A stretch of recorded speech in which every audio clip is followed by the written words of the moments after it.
Hey guys, it's Jane. It's Friday and I'm here for a Friday Reads. Well, I'm going to call it a Friday Reads, but I'm actually got a bunch of different things to talk about today, and the Friday Reads part of it isn't like the biggest part of it. It's been a couple of weeks since I've done this. We had the Easter break, I had my kids home from school. It's been bananas, but we're back now.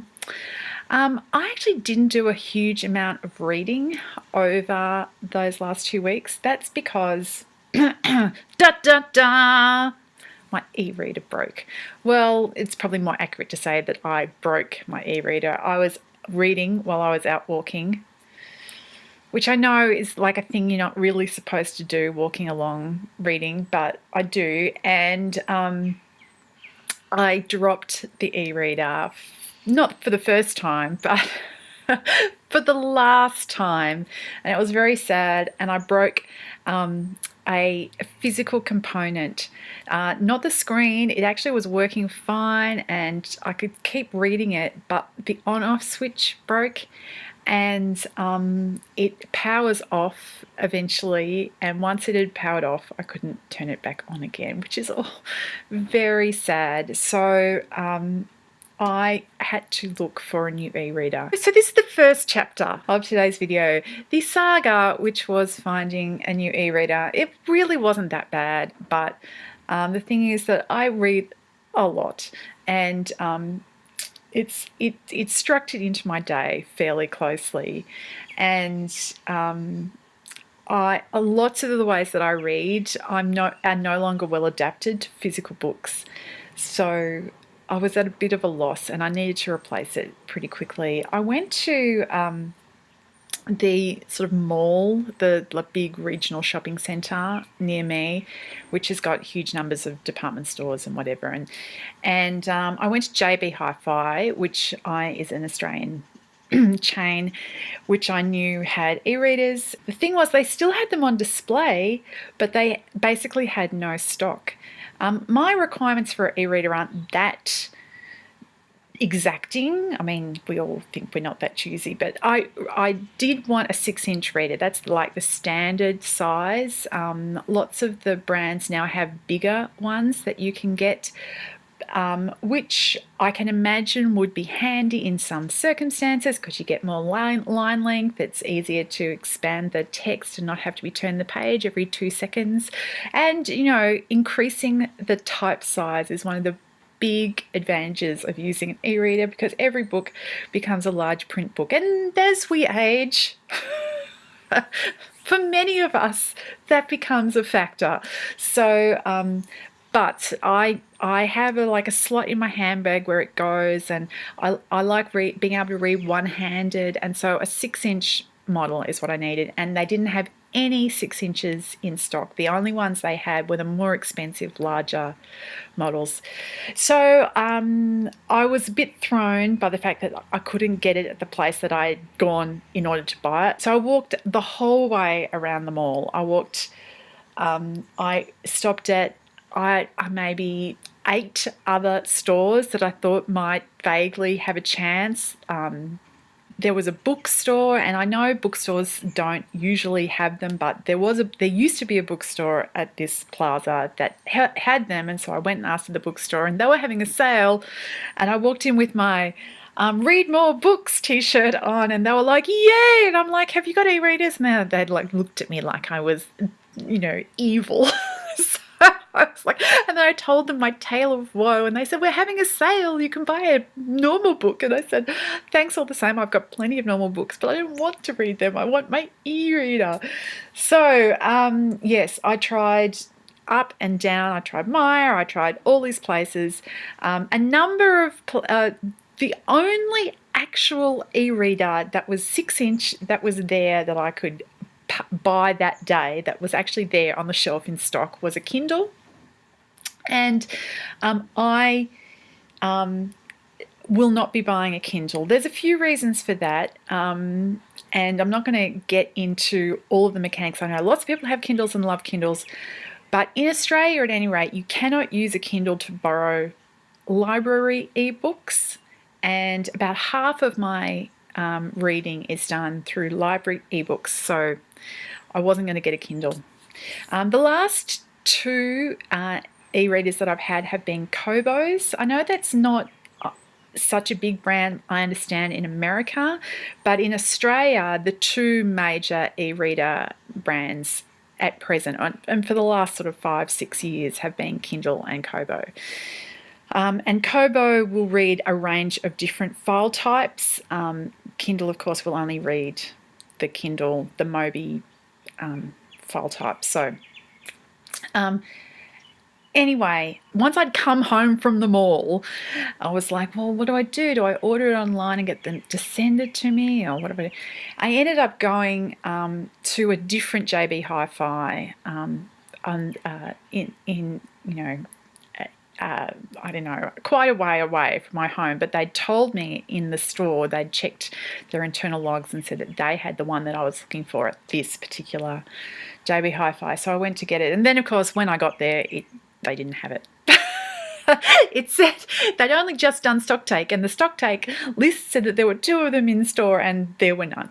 So it didn't turn out so bad because they gave me a discount on a different model. So, you know, it's kind of a win. This is what I ended up getting. It's another Kobo. It's the Kobo Aura. Yeah, that's right, Aura. I have had a Kobo Touch. That was the first e-reader I ever had. I had a Kobo Glow. That's the one that I've had for the longest and the one that broke. And this is kind of the newer version of the Glow. It's called the Aura. So just a couple of things about my new e-reader. It doesn't have the on-off switch up here in the corner, which is the place that I broke it, because obviously anything that's on an edge is much more likely to break. So it's actually got a, right on the back is the on-off switch. And it's not a kind of, the other one was a kind of on a spring. This is like an on-off switch on a computer. You kind of press it in, and you can press and hold to restart, which is good. My other one used to have a restart thing down the bottom, and you had to kind of stick like a stretched out paperclip in, you know, old school computers to restart it. You'd whack in the paperclip. It had one of those holes, which is better than nothing. It's absolutely imperative to be able to restart your e-reader, because something is going to hang sometime, and it's always going to be at the worst possible moment. So you need to have something you can restart it with. I quite like the feel of the back. It's a nice 6-inch. It wasn't too expensive. Kobos are more expensive than Kindles in Australia, like the equivalent models. But as I said, you can get library books on these ones. So, you know, total cost of ownership is cheaper for a Kobo for me, the way I read. The one thing that I have been disappointed to find about this, as opposed to my old Kobo, is that when it's charging, you cannot read it. The old one, it would charge and you could page advance at the same time. This one, no, it's hung when you're charging, which is like a minor disappointment, but there you go. So anyway, this is the new e-reader that I have bought, and as you can see, this is the book that I am reading right at the moment, Joe Clayton's Skeen's Leap. So why don't we get on to the Proto Reads. I finished 2 books on my new e-reader. The first one was A Gathering of Shadows by V.E. Schwab. This is the second book in the trilogy that started with A Darker Shade of Magic. A Dark Shade of Magic I read last year. I quite enjoyed. This second one is nominated for Best Novel for the BookTube SFF Awards, and all I can say is I will not be voting for this one. It was just meh. I was bored for the majority of the story, and as I said, I quite liked the first one. I wasn't blown away by it, but I quite liked it. This one, the majority of the story is about a wizarding contest, which sounds like it should be fun, but it was just dull. And it didn't really pick up for me until the 2 main characters from the first book, Lila and Kel, actually ended up in the same place together again, because they separate at the end of the first book, and for most of this book they're separate, and it wasn't until they got back together. I don't actually particularly like Lila, and I don't particularly like Kel for different reasons, but they do have chemistry on the page, and that was really lacking for most of the book. And then the end of the book is this major full-on no holds barred cliffhanger. Like, there is no resolution to the story. It's just cliffhanger. And that pisses me off. So yeah, this is not a great read. I was quite disappointed based on the first book from the series, and I will not be voting for that for the BookTube SFF Awards. The other book that I finished is a much better story. I'm actually planning on doing a standalone review of it, so I'll just tell you that I really was blown away, and it was called The Shore of Women by Pamela Sargent. It's from the 80s. I'd never heard of it before. I got it in the Humble Bundle. It is sensational. As I said, I'm really hoping to do a standalone review for that one. But yeah, if you got that Humble Bundle, look it up. It's quite something. The third, and let's make this, because I've been talking for too long, let's make this the final chapter. There was a couple of other things I was going to say quickly, but I've used up all my time talking about the ereader. The last thing I wanted to say is that there is one of my favourite authors has a new book out this week.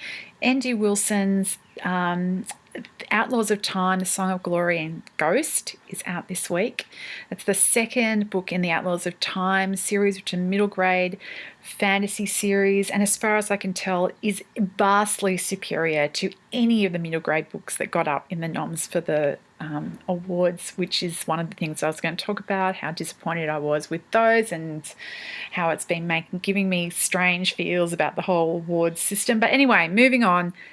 The second book is out this week, which is exciting. I don't have it. I'm waiting to get my hands on a local copy. But I just read on Twitter last night, well, I read a tweet and it made me look something up, and I found out by reading up, Andy Wilson is really not at all well at present. He has a brain tumour, and he's doing appearances right now, like promoting the book. He was at an elementary school today, apparently, on Twitter. But yeah, I think as soon as the book tour is done, he's going in for surgery to remove a brain tumour. So that really kind of set me back on my heels. I just wanted to say, for anybody out there who's of the praying persuasion, if you wanted to say a prayer for Andy Wilson, one of my favourite authors, and his family, as they go through this really scary experience. I think I'm going to leave it at that. I am enjoying Skeen's Leap. It's another science fiction story from the 80s, and it's the Skeen of the title. This chick on the cover is a runer, which is somebody who travels around collecting artifacts from ruins. So she's kind of an Indiana Jonesy, only a bit more sketchy type, and yeah, it's a fun story. I hope you're all well. Talk to you later. Bye.